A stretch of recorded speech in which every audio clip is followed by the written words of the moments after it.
Amis téléspectateurs, bonjour. Nous sommes sur le plateau de Face à l'Afrique. Face à l'Afrique, aujourd'hui, nous allons aborder un sujet important de la santé publique. Nous allons aborder cette histoire de l'épidémie. L'épidémie qui est arrivée en Afrique il y a plusieurs années. On va parler de cela. Il s'agit bien de l'Ebola. Ebola, est-ce que l'Afrique pourra-t-elle relever le défi de l'Ebola sans l'Organisation mondiale de la santé ? Pour cela, nous avons deux invités sur ce plateau pour en débattre. À ma droite, M. Guy Alovor, qui est bien entendu docteur chirurgien orthopédiste traumatologue au centre hospitalier de Péronne.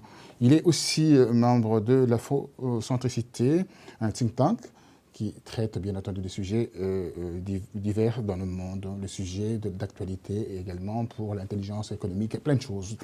Alors, à ma gauche, nous avons M. Keita Bo-Lassiné, qui est le président de Guinée Nova Business, qui est également, bien entendu, membre de coordination des associations Guinée de France. Bonjour à vous. Bonjour à tous. Bonjour Roger. Alors, Ebola. Pour nous, Ebola, c'est une épidémie qui vient de l'Afrique. Alors, nous avions au niveau de notre think tank fait un article vers la fin de l'année 2014, en plein milieu de l'épidémie Ebola, qui était intitulé « L'Ebola ne vient pas d'Afrique ». Et pour cause, je renvoie les téléspectateurs à retrouver cet article sur notre site afrocentricity.info, où nous avons bien démontré, avec des références à l'appui, que lorsqu'on évoque cette épidémie de fièvre hémorragique due à ce groupe particulier de virus que sont les filoviridés, on oublie volontairement ou involontairement, en tout cas, on commet l'omission trop facile de parler de l'épisode de 1976 au Congo-Zaïre et on oublie de parler de l'épisode antérieur qui a eu lieu, non pas en Afrique, mais en Allemagne, dans deux villes, à Marbourg, et à Francfort, et aussi dans une ville de l'ex-Yougoslavie, non pas dans la nature, mais dans un laboratoire. Alors on peut considérer que, en parlant de ça, on passera d'abord la parole à notre ami qui est à ma gauche, on peut considérer, cher docteur, qu'on veut stigmatiser l'Afrique, toujours en désignant l'Afrique comme continent qui porte tous les malheurs du monde. Naturellement, nous avions dit que ce ne sont pas les Africains qui ont choisi de nommer une telle pathologie. Aucun Africain n'a jamais dit un jour « il y a une maladie chez nous qui s'appelle Ebola ». Les maladies endémiques à l'Afrique ont tous leur nom africain. Ce sont les Européens qui, de manière unilatérale, ont désigné du nom d'une ville, enfin d'une rivière en Afrique, une pathologie dont l'apparition inaugurale a commencé non pas dans ce coin, mais bien dans des laboratoires et chez eux. Et même jusqu'aujourd'hui, alors qu'aucun réservoir naturel du virus n'a été isolé sur le continent africain, et que nous savons qu'il existe des quantités, des stocks entiers de ce virus dans des laboratoires P4 qui sont détenus de manière secrète par les forces armées européennes et américaines, on continue de donner l'Afrique comme source et origine exclusive de cette maladie.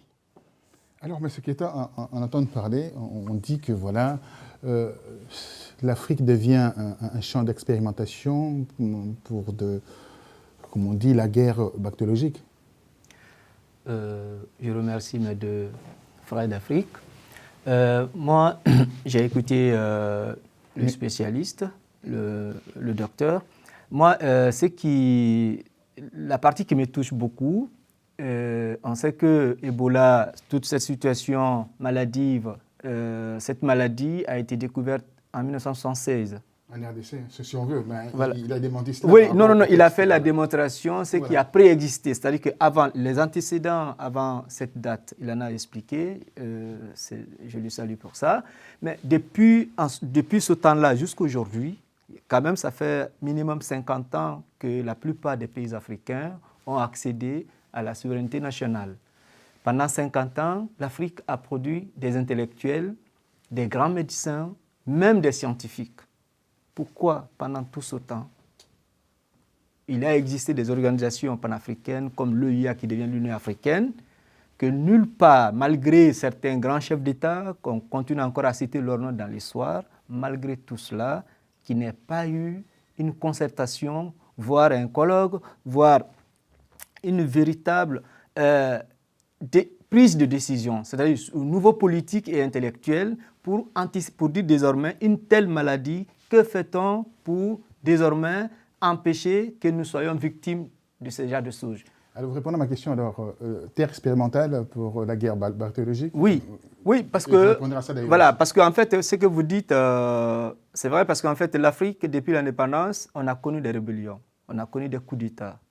Il y a aussi cette guerre bactériologique. Vous voyez, il y a aussi, comme le bioterrorisme, parce que tout le monde sait, comme vous l'avez démontré, que la plupart des grands laboratoires discrets qui existent, tout le monde a le virus d'Ebola et d'autres virus, parce que moi, je l'ai découvert pour la première fois dans un film américain.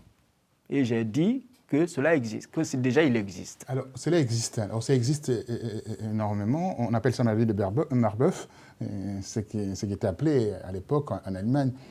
On injecte ça en Afrique en 1976 et on retrouve ça dans des zones rurales en RDC, qui à l'époque c'était le Zaïre. Après, ça traversait les forêts, comme par hasard, on les retrouve aujourd'hui en Guinée et Libéria, en Sierra Leone. Oui. Alors, comment on peut comprendre ça? Puis dans le triangle.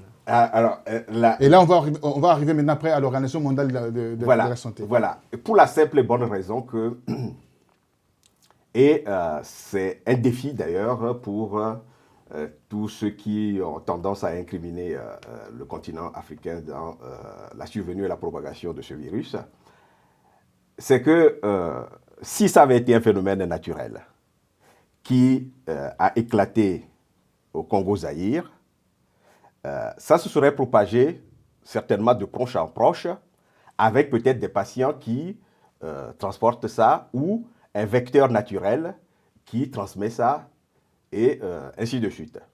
Mais il existe des espèces de sauts, ça passe d'un foyer, ça saute de l'Afrique centrale, ça arrive en Afrique occidentale. Le cas récent au Libéria, Guinée et Sierra Leone n'est pas issu d'un cas du Congo-RDC, enfin l'ex-Zaïre en tout cas. Et pourtant, c'est les mêmes souches et les mêmes... Voilà, qui auraient été transportés par un malade parti de Kinshasa qui serait arrivé à Conakry, à Freetown ou à Monrovia. Et en revanche, pendant qu'on n'a jamais trouvé un réservoir naturel du virus dans la faune africaine, il se trouve des stocks entiers dans des laboratoires. De là à penser que de temps en temps, on en prélève dans ces laboratoires pour arriver à inséminer ça, à inoculer ça dans des foyers, c'est une accusation qu'on est tenté de faire assez facilement. Ce d'autant que nous, intellectuels africains, demandons qu'il y ait une enquête indépendante d'experts de la question pour essayer de faire la lumière sur l'origine et la contamination de ce virus dont l'évolution, en tout cas dans la dernière épidémie, comporte trop de zones d'ombre.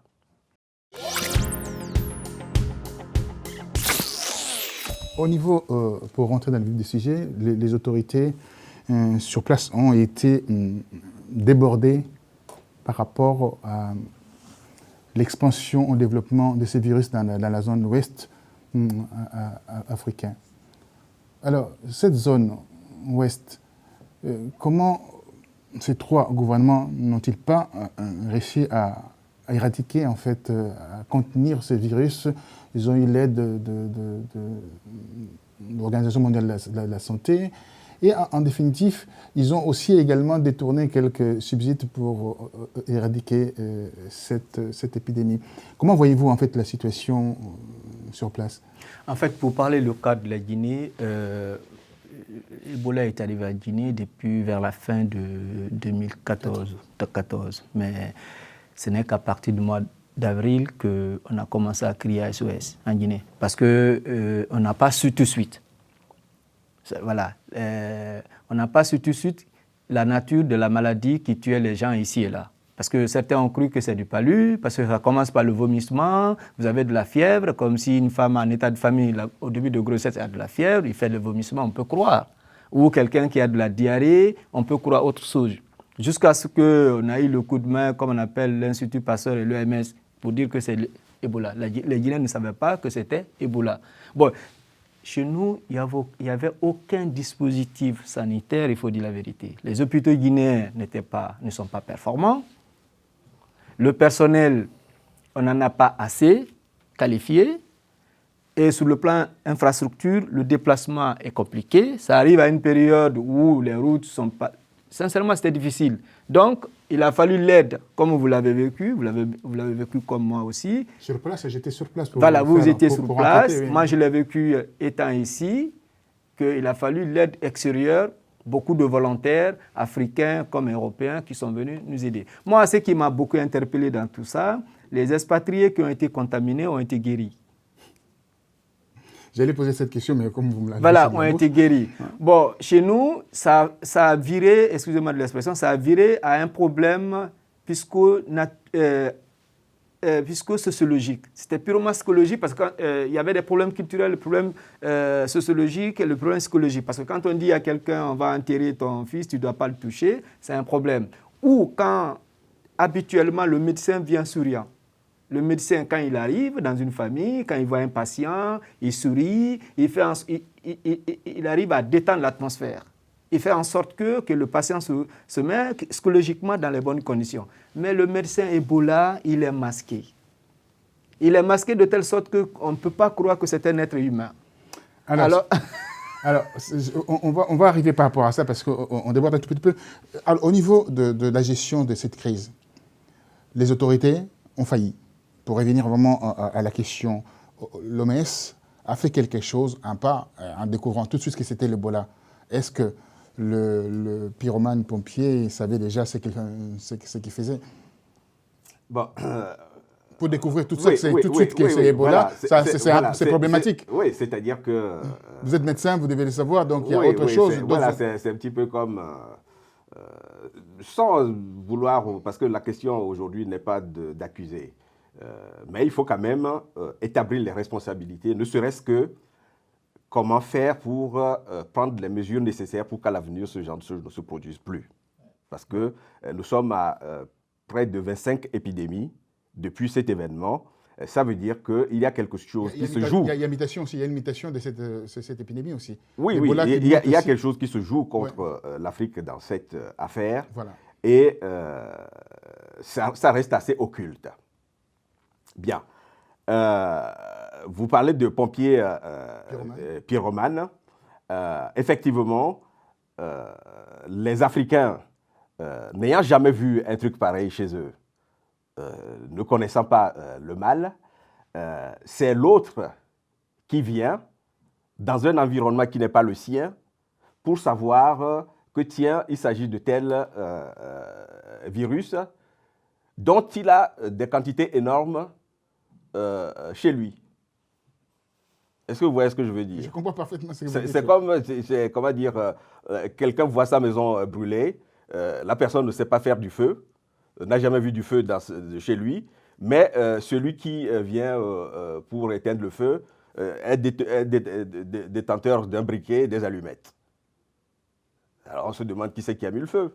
Alors est-ce qu'on peut voir à travers cela, M. Keïta, les laboratoires qui investissent beaucoup, on parle de gens qui sont assez nantis, des fondations d'un grand fabricant de logiciels, je ne veux pas citer les noms ici, qui investissent en fait dans ce domaine-là pour faire évoluer en fait la guerre bactériologique. Vous pensez que c'est une affaire mercantile de vendre leurs produits, de vendre leurs vaccins? Voilà, je vais me servir d'un phénomène pour expliquer, si je comprends bien ce que le docteur dit. Par exemple, pour un entrepreneur qui crée un nouveau produit, il veut le marché. Alors, mais il sait qu'il a toute une sorte de difficulté, donc il crée une situation qui lui permet de vendre, comme on appelle, son produit. Ça peut être ce cas de figure. Si ils ont, comme on appelle, ces bactéries dans les laboratoires, on a créé des produits qu'il faut expérimenter. On ne peut pas vendre ces produits sans expérimenter. C'est possible. C'est possible que ce genre de problème arrive, qu'on arrive à expérimenter, comme on utilise les Africains comme des cobayes, pour pouvoir développer le marché d'autres produits. Parce que tout récemment, le gouvernement guinéen a accepté l'expérimentation de ce médicament qui est créé. C'est la Guinée seule. En tout cas, c'est le premier qui a accepté. Le vaccin expérimental. Voilà, on a expérimenté sur un certain nombre de personnes. On a dit que c'est OK. Mais ce produit existe il y a 15 ans. Oui. Depuis des années, le produit existe. Ouais. Voilà. Maintenant, la question c'est-à-dire que ce que le docteur veut dire quelque part, tout ça, on a fait exprès. C'est-à-dire qu'il y a une intelligence derrière qui, même pas pour déstabiliser, c'est parce qu'on nous utilise quoi. C'est-à-dire que c'est des sauges qui sont en face de nous, on a quelques sauges, on peut les expérimenter, on peut expérimenter sur eux, et puis il y a un marché, on peut vendre. On peut penser comme ça. Mais le vrai problème aujourd'hui, l'Afrique doit être capable de se défendre. La question se situe à ce niveau-là. Voilà. Moi, mon problème, les spécialistes font la démonstration scientifique. Mais quand on regarde nous qui faisons les relations publiques, tout ça, l'Afrique doit être capable de se défendre. Quand même, il y a des docteurs comme eux, il y a des intellectuels comme eux qui sont auprès de nos chefs ou qui interpellent. Vous l'avez fait quand nous étions à la République, vous l'avez fait quand nous étions à Vitry. Qui interpellent les décideurs, ce sont des politiques. Et les politiques africains, c'est ici, ils vivent tous à l'Occident. Donc ils écoutent, ils entendent. Alors que fait-on pour défendre ce citoyen lambda qui... Pour rebondir sur ce que dit M. Keita. Oui, pour rebondir en même temps, vous allez rajouter par rapport à cela. Je dis, mais alors, on a indexé aujourd'hui la communauté internationale, on indexe aujourd'hui des laboratoires, on indexe aujourd'hui Soros même, je cite le nom parce qu'il apparaît dans plusieurs rapports. Je ne vais pas citer les noms de plusieurs organisations ici. Mais je dis simplement, derrière l'Organisation mondiale de la santé, il y a des laboratoires, on appelle le lobbying des laboratoires, vous connaissez comment ça fonctionne. Et l'Afrique, c'est une terre expérimentale. Croyez-vous faire confiance à l'Organisation mondiale de la santé ou de mettre en Afrique des institutions claires, enfin de préserver, de veiller à ce que ces choses-là ne se reproduisent plus? Alors, vous savez bien que la moralité de l'OMS face à ce genre de questions qui comportent des intérêts financiers de l'industrie pharmaceutique, cette moralité est à caution. Vous vous souvenez encore, il y a quelques années, du scandale qui a impliqué finalement notre ministre, Madame Jocelyne Bachelot, oui, dans l'histoire de la grippe aviaire, où finalement 750 millions d'euros, etc. Et on sait aussi que le budget de l'OMS est d'environ, si je ne m'abuse, 800 millions de dollars annuellement, quasi exclusivement financé par l'industrie pharmaceutique.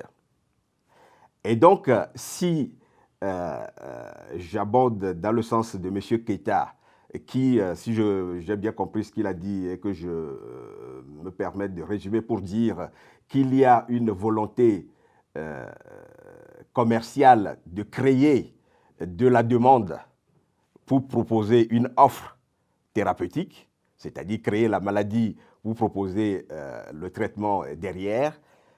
En ce moment, l'OMS devient très peu crédible pour se constituer en organisation indépendante de manière à donner des avis, non intéressés face à la situation. Je pose la question en tant que scientifique, en tant que médecin. On dit, on a remarqué ça aussi également sur place en Guinée-Conakry. 6 mois plus tard, on retrouve les traces de cette épidémie, ces virus dans le sperme. Comment on peut imaginer? Quelqu'un qui est guéri 6 mois plus tard, on voit ça dans les spermes. Oui, absolument. D'ailleurs, le même phénomène s'était produit à Marbourg en 1967. Il y a un des laboratoires guéris qui a filé ça à sa femme, je pense 3 ou 6 mois après la fin de l'épidémie, à travers le sperme.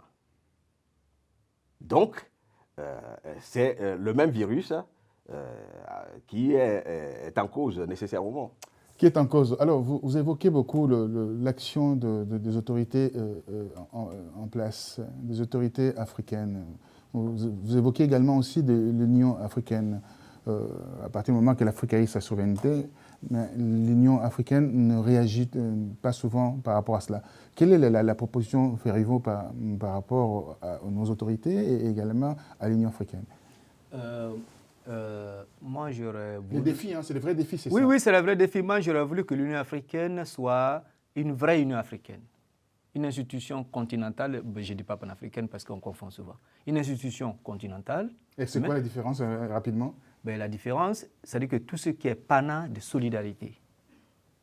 Et qu'on appelle l'Union africaine, c'est une institution continentale où siègent les chefs d'État. Parce que pour le moment, son statut actuel, moi, je ne vois pas le Parlement de l'Union africaine. Même si on parle d'un Parlement, est-ce que ce sont des élus du peuple? Non, je ne pense pas. Voilà. Moi, je pense que c'est une institution que l'ensemble des pays africains indépendants ou non indépendants, en tout cas, on a mis en place. Mais ce n'est pas une structure de solidarité. Non, c'est purement politique, ce n'est pas une structure de solidarité. Alors, c'est purement... Voilà. Maintenant, pour répondre à votre question, voilà. Moi, j'aurais aimé que... Regarde, l'Union africaine, l'autre fois, le président guinéen, le président Alpha Condé, était en Suisse, devant le club des diplomates africains. Alors, le rapporteur lui a posé la question par rapport à l'Union africaine. Il a dit, comment voulez-vous que l'Union africaine prenne ces décisions s'il est financé à 75% par l'Union européenne? Voilà. Et tout récemment, l'Union européenne vient de signer un contrat avec l'Union africaine pour la vente à 75% des produits européens en Afrique. Tout à fait. Ça, c'est un. L'OMS dont on parle, toutes les institutions internationales, que ce soit dans le domaine biomédical ou ailleurs, peuvent refaire nos gouvernements, peuvent enlever nos chefs de l'État. L'Union africaine sert à quoi? Sert à rien. Ne sert à rien. Parce que les décisions prises sentent les chefs d'État.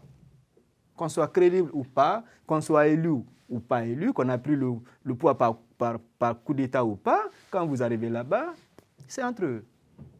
Mais est-ce que les différents partis africains ont fait des campagnes, on a élu des gens, il y a une assemblée, il y a un parlement digne du nom, qui discute, qui valide les décisions? Je ne crois pas. Ça, c'est un. Deuxièmement, est-ce qu'il y a un club de scientifiques, médecins africains à travers le monde qui sont écoutés par cette Union africaine et qui déposent un rapport à l'Union africaine, que l'Union africaine défend ce rapport devant qui le veut entendre ou qui veut voir le rapport? Je ne pense pas. Alors, si le jour où cela sera bien concrétisé, moi je pense qu'on peut arriver à quelque chose. Parce que l'Union africaine n'arrive même pas à dire à un chef d'État, tu ne peux plus te représenter. Alors, très bien. Vous voyez la posture que M. Keïta a par rapport à l'Union africaine.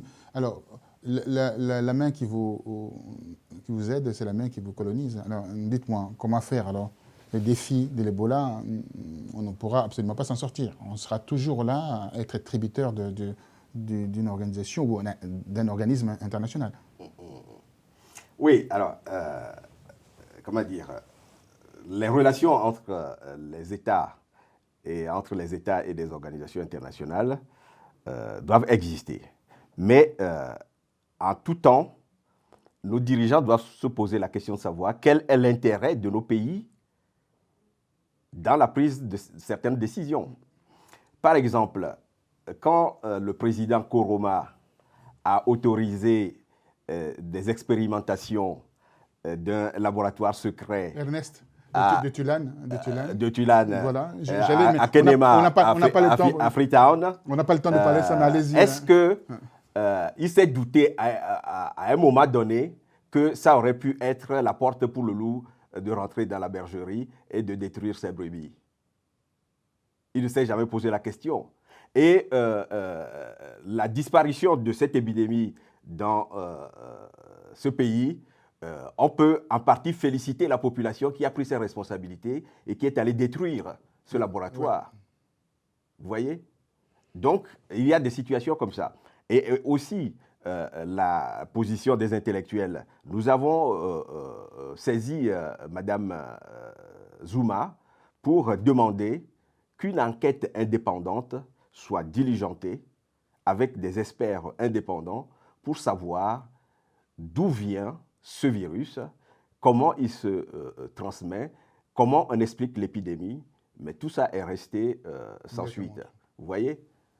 Jusqu'à ce que, probablement, ça arrive encore la prochaine fois et certainement qu'on n'aura même pas des experts africains pour prendre en charge leurs frères et sœurs, mais on fera encore appel à des experts étrangers qui seront, et c'est dommage pour eux parce que c'est peut-être parmi eux des gens de bonne volonté qui veulent aider, certes, regarder avec un regard suspicieux parce que il y a quand même toute cette suspicion dans l'air sur leur rôle dans la survenue de cette épidémie. Alors, pour votre pays, pour le pays de la région, notamment de la Guinée, le 29 juin 2015, il y a encore un nouveau cas d'Ebola.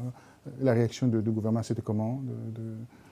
Il y a eu la panique ou bien simplement, avec l'expérience acquise, ils ont pu faire de la sorte de cantonner en fait ces virus. Oui. Parce qu'on a fait encore appel, bien entendu, avec à l'Organisation mondiale de la santé. Oui, avec l'expérience maintenant, avec une certaine prise de conscience.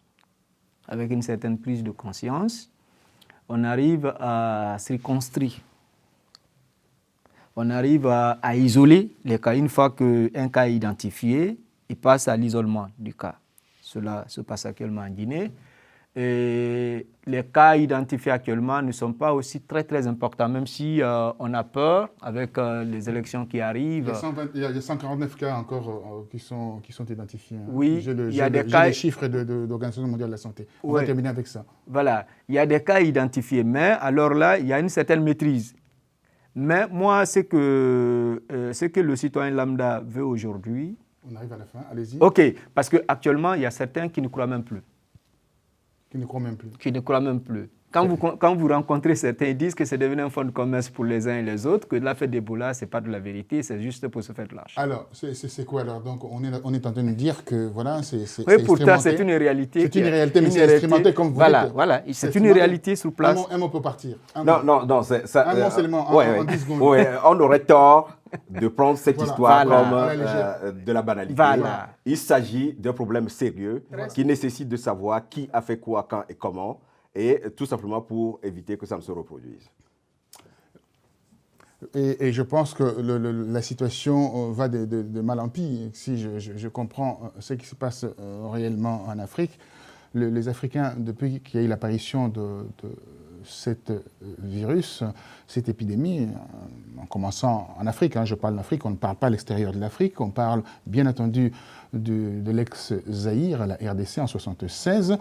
L'Organisation mondiale de la santé a mis 30 années pour réagir dans l'Est, en fait, de 40 ans même, si on veut, pour réagir dans l'Ouest de l'Afrique. Alors on se demande à qui profitent ces crimes. Au laboratoire, à l'Organisation mondiale de la santé pour avoir la main sur l'Afrique, le système de santé de l'Afrique, et pour les industriels, les multinationales qui veulent aussi aller chercher, évacuer certaines populations dans les zones où il y a des minerais. Alors, c'est des questions, les gens se posent des questions à travers cette affaire d'Ebola. Ce qui est sûr, on est en train d'expérimenter cette guerre bactériologique et les gens veulent aujourd'hui détenir en fait cette capacité massive à détruire les populations. Mais c'est qu'on peut demander aux Africains de veiller au grain et de faire de la sorte que cette maladie ne touche plus, bien entendu, l'Afrique. Je vous dis merci, à très bientôt, au revoir.